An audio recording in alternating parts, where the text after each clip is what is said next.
விடுதலை பெற்று வாருங்கள். பாவத்திலிருந்து விடுதலை பெற முடியலன்னு நீ ஏசப்பாக்கு இதயத்தை கொடுக்கல. நீ ஏசப்பாக்கு இதயத்தை கொடுத்து பாரு, உன்னுடைய கட்டுகள் மாறும், உன்னுடைய பிரச்சனைகள் மாறும், அடைக்கப்பட்ட வாசல்கள் திறக்கும்.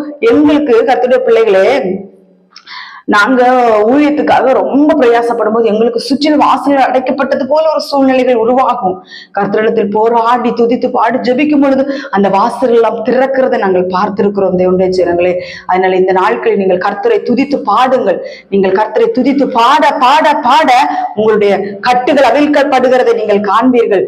உங்களுக்கு எத்தனை மனித சத்துருக்கள் கதவுகளை பூட்டி வைத்திருந்தாலும் அந்த கதவுகள் திறக்கிறதை நீங்கள் கண்ணார காண்பீர்கள். கர்த்தருடைய பிள்ளைகளே, இந்த தேவன் இந்த நாட்களில் நீ சொல்லுகிற வார்த்தை என்னவென்றால், முதலாவது தேவனுடைய ராஜ்யத்தை தேடு, முதலாவது தேவனுடைய நீதியை தேடு, அப்பொழுது மற்றவைகள் எல்லாம் உனக்கு கூட கொடுக்கப்படும் என்று வேதவசனம் சொல்லுகிறது.